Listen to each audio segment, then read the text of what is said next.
Dah, Bu. Ya, baik. Alhamdulillah, Pak.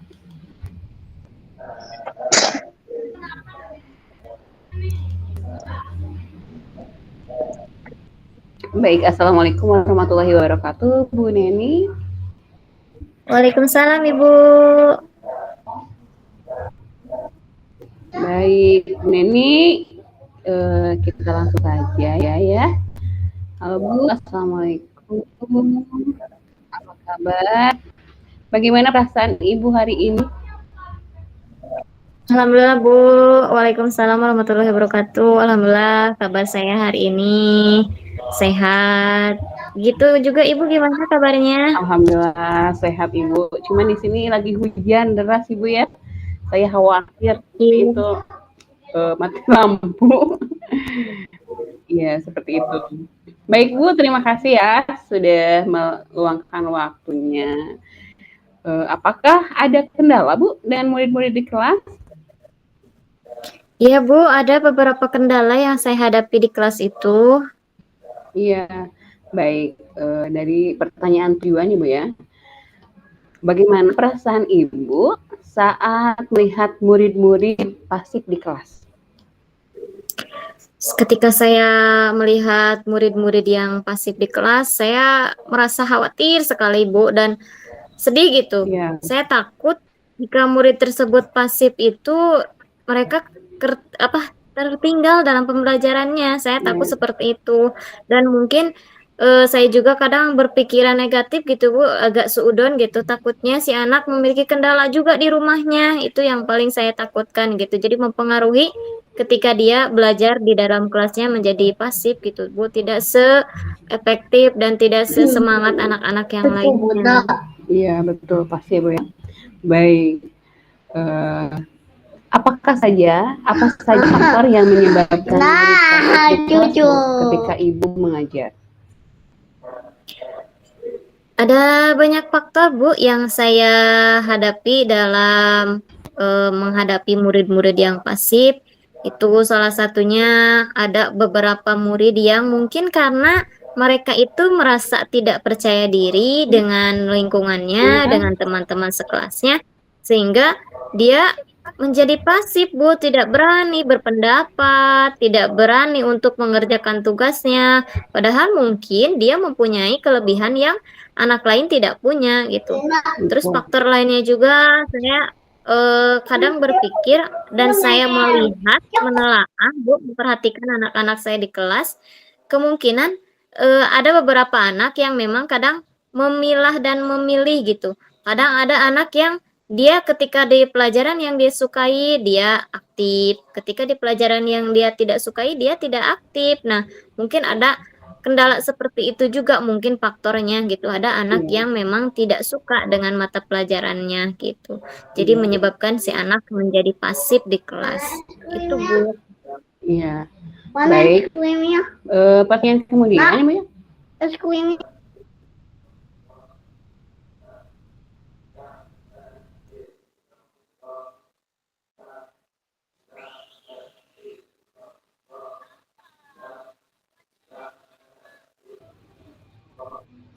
Baik Bu, mohon maaf ya. Kemudian bagaimana Bu kondisi belajar murid ketika di rumahnya? Apakah Ibu sudah melakukan penelusuran atau mencari tahu Bu? Ya, kebetulan ketika ada anak yang memang terkendala di sekolahnya, pasif di kelas, terus sering bolos, bahkan mungkin dari segi kehadirannya pun si anak tersebut memang banyak sekali tidak hadirnya di kelas. Nah, maka dari itu saya sering kali melakukan home visit, Bu, langsung ke rumahnya. Saya ingin tahu apakah ada kendala di rumahnya atau mungkin memang kendalanya justru di sekolah, di guru-gurunya, di teman-temannya gitu. Dan ketika saya melakukan home visit ternyata si anak tersebut memang dari segi lingkungannya pun teman-temannya itu bukan belajar, Bu, di rumah itu. Mereka tidak belajar. Anak sekolah zaman sekarang itu tidak belajar. Jarang sekali gitu anak sekolah yang belajar di rumahnya. Dan cenderung mereka itu lebih banyak menongkrong sama teman-temannya, main HP, sehingga tidak ada waktu untuk pembelajaran gitu. Bahkan si anak tersebut kadang saya suka tanya, hari ini kamu pelajaran apa? Sekarang jam pelajaran apa? Si anak tidak tahu karena memang dia tidak melihat jadwal, apalagi untuk belajar gitu. Jadwal pun dia tidak tahu gitu, Bu.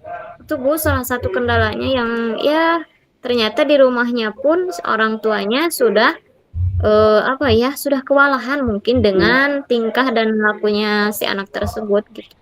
Menjadi PR besar buat kita gitu. Iya, betul. Baik. Nah, apa yang dapat Ibu lakukan untuk membantu murid tersebut agar lebih aktif di kelas? Saya yang pertama saya akan lakukan itu, saya biasanya mengajak ngobrol dulu Bu si anak tersebut. Saya ingin tahu lebih dalam si anak tersebut kendalanya apa, apakah dia punya masalah di rumahnya, apakah si anak tersebut punya masalah dengan teman-temannya, atau mungkin kan kita nggak tahu ya Bu, ketika berhadapan dengan kita, teman-temannya baik-baik saja, tapi ketika kita meninggalkan kelas mungkin saja si anak tersebut menjadi korban bully, kita kan nggak tahu Hmm.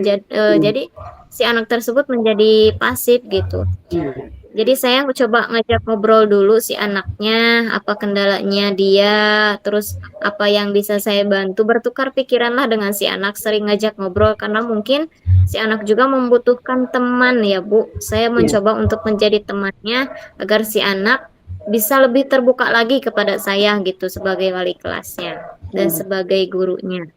Iya. Selain Baik. itu, saya akan mengajaknya untuk biasanya saya mau memunculkan si anak dalam sesi diskusi kelompok. Misalkan mungkin ketika berhadapan dengan kita si anak malu, tapi saya ingin tahu, saya ingin lihat ketika diskusi kelompok si anak tersebut bisa tidak mengemukakan pendapatnya, si anak tersebut eh, malu tidak mengemukakan pendapatnya, berpendapat dengan teman-temannya, dan ternyata ada sebagian anak yang memang ternyata di depan teman-temannya dia berani Bu berpendapat. Iya. Nah, itu menjadi PR saya. Ada beberapa anak di kasus di kelas dia cerewet sekali. Ini bahkan lebih aktif ya Bu. Tapi ketika untuk belajar dia diam. Nah, maka saya mengalihkan kecerewetan itu si anak untuk dituangkan ke dalam diskusi kelompok gitu, dan itu lumayan efektif. Dan untuk si anak yang pasif pun eh, kegiatan tersebut itu, diskusi kelompok itu lumayan memacu dia untuk lebih bisa berani lagi berpendapat gitu. Itu mungkin Baik. salah satunya. Jadi ngobrol dulu sama si anaknya, lalu saya coba untuk membuat dia berani berpendapat ketika diskusi kelompok gitu, Bu. Baik, Bu. Itu kemudian bagaimana Bu cara Ibu untuk berkoordinasi dengan orang tua murid tersebut? Nah, untuk berkoordinasi dengan orang tuanya, saya biasanya melakukan home visit rutin, Bu. Karena kebetulan kan kita nggak tahu ya Bu, kita menyakiti mental anak itu di sesi apa, di kegiatan apa. Saya takut ketika saya sering memanggil orang tuanya ke sekolah, si anak tersebut menjadi semakin malu, si anak tersebut menjadi tersakiti, misalkan, kenapa sih Bu guru saya, kenapa manggil orang tua saya terus gitu kan, saya malu, saya tidak mau Iya. sekolah lagi. Nah, itu menjadi apa ya, peringatan buat saya ketika menangani anak yang pasif di kelas, saya melakukan home visit ke rumahnya. Jadi biar teman-temannya nggak tahu kalau ternyata anak ini ada bimbingan khusus loh gitu untuk menangani dia yang memang tidak aktif di kelas gitu. Jadi menjadwalkan pertemuan rutin dengan orang tuanya gitu. Dan itu lumayan efektif untuk menangani anak tersebut, Bu. Ada beberapa anak yang satu semester ini dia sering bolos ketika saya melakukan home visit rutin kepada orang tuanya, kepada anaknya. Dan alhamdulillah sekarang ada perubahan di anak tersebut gitu, lebih rajin lagi. Minimal dia mau ke kelas aja dulu gitu Bu. PR saya itu ketika si anak mau ke sekolah, otomatis dia akan mengikuti pembelajaran sedikit demi sedikit gitu Bu. Walaupun mungkin dari segi pemahaman memang belum gitu, belum paham seperti yang Ya, lain gitu. betul. Baik, untuk pertanyaan tanggung jawab Ibu ya. Sekarang apa rencana Ibu ke depan untuk membantu murid? Rencana ke depan yang sudah saya tadi bicarakan Bu, saya akan terus melakukan ngobrol gitu Bu, ngobrol sama anak tersebut, empat mata sama anak tersebut agar dia lebih terbuka lagi gitu Bu, karena banyak anak-anak sekarang yang justru ke guru itu jadi segan, tidak mau cerita, malah justru menjadi peringatan gitu. Kalau ada guru dia pasti diam gitu. Nah, itu jadi suatu apa ya, peringatan untuk saya harus bisa menjadi temannya agar si anak tersebut mau terbuka kepada saya, mengemukakan apa yang menjadi kendalanya, masalahnya di kelas ataupun di rumahnya. Kemudian saya juga akan memberikan arahan positif, Bu, dari ngobrol itu. Jadi membuat si anak lebih bersemangat lagi, si anak lebih aktif lagi di kelasnya gitu. Itu mungkin salah satu yang akan saya lakukan. Baik. Kemudian terus kapan Bu rencana tersebut akan dimulai? Kebetulan rencana ini sudah saya mulai terapkan, Bu, bahkan sebelum Ibu mempertanyakan ke apa yang menjadi kendala di sekolah gitu. Saya udah mulai melaksanakan kegiatan-kegiatan home visit, terus ngobrol sama si anak ketika memang ada anak yang bermasalah di kelas gitu, Bu. Baik, terakhir ya Bu ya. Kemudian dengan Ibu sudah merencanakan tersebut dan sudah dimulai gitu ya, apa Bu hasilnya? Apa yang ada pada anak tersebut?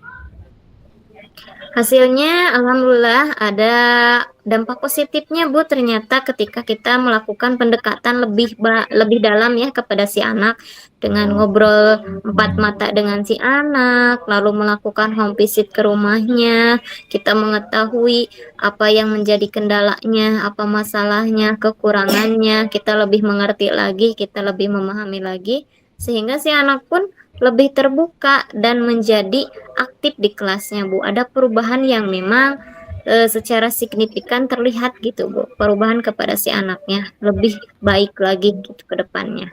Baik, terima kasih Ibu ya untuk kegiatan hari ini. Semoga untuk solusi yang sudah diterapkan sama Ibu bisa digunakan juga oleh guru yang lain gitu ketika mendapati kasus-kasus tersebut. Baik Bu, wassalamualaikum warahmatullahi wabarakatuh. Waalaikumsalam warahmatullahi wabarakatuh.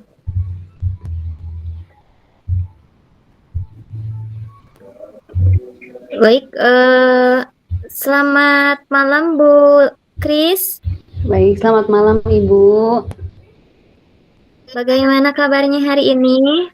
Alhamdulillah, hari ini sangat senang sekali, tapi memang cukup ini ya, agak penasaran dengan suasana hati, apakah bisa mendapati solusi-solusi yang sedang saya alami gitu Bu.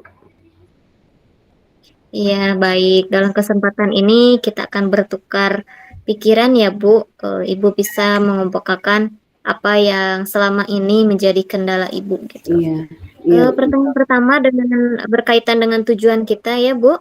iya. Apa tujuan yang ingin dicapai dalam sesi coaching ini? Baik Bu, pada saat ini saya ingin meningkatkan presentasi saya gitu ya di depan halayak umum ketika saya itu memang mempunyai kendala, setidaknya kurang mempunyai public speaking yang bagus gitu Bu. Seperti itu. Ya, lalu yang selanjutnya Bu, ya bagus sekali ya untuk meningkatkan kompetensi diri kita, apalagi kita Ya, sebagai pendidik ya Bu. iya. Lantas apa definisi tujuan akhir yang akan Ibu capai nantinya? Baik Bu, yang pertama mungkin saya harus presentasi dengan percaya diri gitu ya. Kemudian membuat audiens fokus pada apa yang saya sampaikan. Pada dasarnya ketika saya percaya diri, kemudian tidak tidak merasa bahwa saya itu selalu kan saya suka merasa begini Bu, ketika saya melakukan presentasi, apakah saya sudah benar atau salah gitu ya. Nah, mungkin pada saat itu saya harus melakukan menanamkan kepercayaan diri dulu Bu, untuk fokus gitu ya, apalagi menyampaikan suatu pendapat atau pembelajaran gitu ya, yang membuat fokus kepada audiens tentunya, gitu. Seperti itu Bu. Iya, baik. Selanjutnya masuk ke dalam tahap identifikasi ya, Bu. Iya. Apa yang menjadikan Ibu mengalami kesulitan dalam presentasi? Coba diutarakan. Nah, biasanya seperti ini Bu, ketika saya komunikasi langsung dengan guru-guru di sekolah itu, karena mungkin saya sudah dekat gitu ya, saya biasa-biasa saja Bu, merasa pede saja. Tapi ketika ada pada ruang ketika saya harus presentasi, saya merasa lebih gugup Bu. Kadang harus misalkan ketika sudah ada konsep gitu ya, saya merasa saya tidak, karena ketidakpercayaan diri saya mungkin ya pada saat presentasi di depan, apalagi di depan kepala sekolah yang mungkin memang itu harus ada peningkatan mungkin ya dalam satu solusi saya untuk bisa pede tentunya. Apalagi di lingkungan saya itu memang sudah mempunyai sekelompok guru-guru yang mempunyai kondisinya itu mempunyai pengalaman-pengalaman yang sudah bagus gitu. Jadi setidaknya saya itu, apakah saya sudah benar dengan penilaian mereka terhadap saya untuk presentasi atau ini masih seperti apa gitu ya, saya merasa kurang gitu ya Bu. Jadi disitulah saya mungkin tidak percaya diri Bu ketika saya memberikan satu presentasi, baik itu budaya positif atau apa, takut ada kesalahan karena memang di lingkungan di sana sudah pada mempunyai mempunyai pengalaman-pengalaman di mereka gitu ya, dalam satu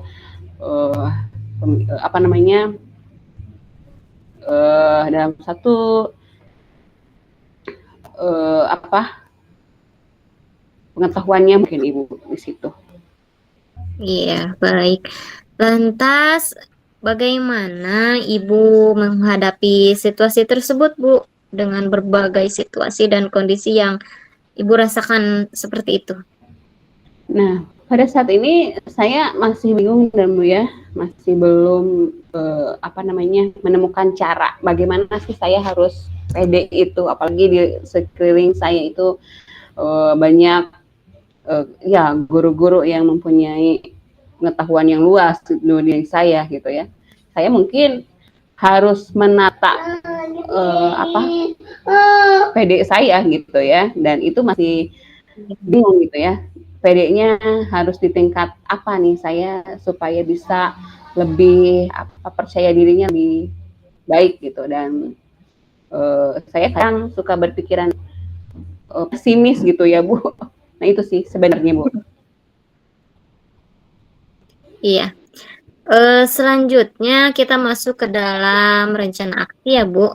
Sampaikan secara jujur apa yang telah Ibu rencanakan untuk mencapai tujuan presentasi yang Ibu inginkan gitu. Adakah langkah-langkah atau kiat-kiat gitu yang sudah Ibu rencanakan? Coba saya ingin mendengar gitu.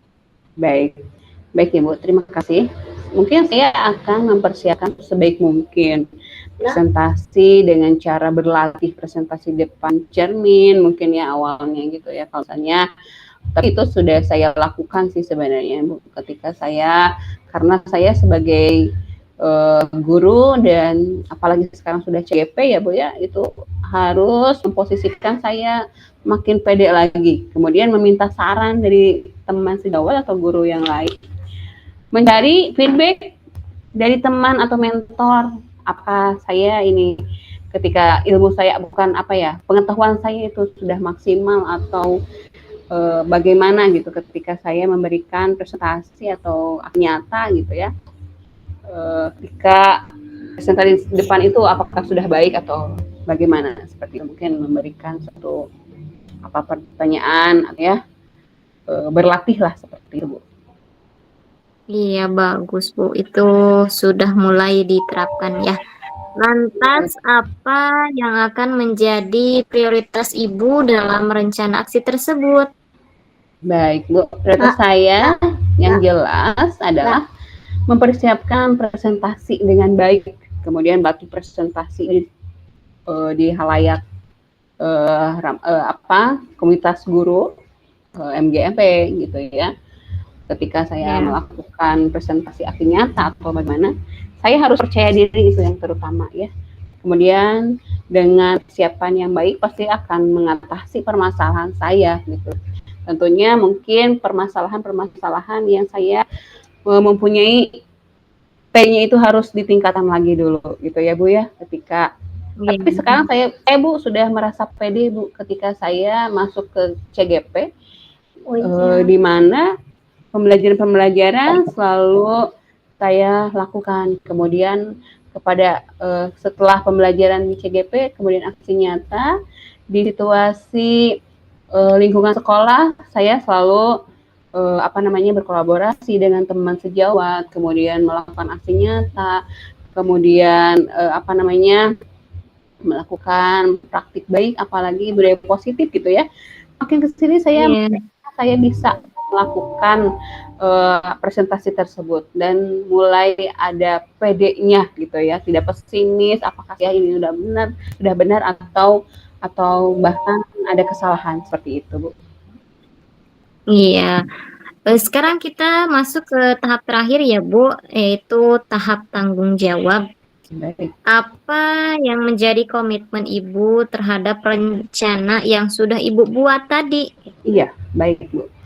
Saya berkomitmen untuk selalu mempersiapkan materi presentasi. Jadi dipersiapkan dulu ketika mau presentasi itu disiapkan dengan sebaik mungkin ya Bu. Kemudian berlatih dan merefleksikan terhadap kesalahan yang mungkin dilakukan. Seperti itu. Iya. Sekarang untuk pertanyaan terakhir ya Bu, mungkin siapa yang dapat membantu Ibu untuk menjaga komitmen tersebut? Adakah teman atau rekan atau atasan yang bisa menjadi atau bisa nantinya membantu Ibu gitu untuk mempertahankan rencana tersebut? Baik. Sebenarnya semua guru di sana ya Bu ya, termasuk di sekolah kami ini banyak respon yang baik gitu, mendukung setiap gurunya untuk meningkatkan kualitas diri. Saya mungkin akan meminta bantuan dari teman dan mentor untuk selalu membantu saya dalam merefleksikan terhadap apa yang saya lakukan. Kemudian membuat atau meminta mereka memberikan saran dan kritikan yang memberikan ya kepada saya ya untuk kemajuan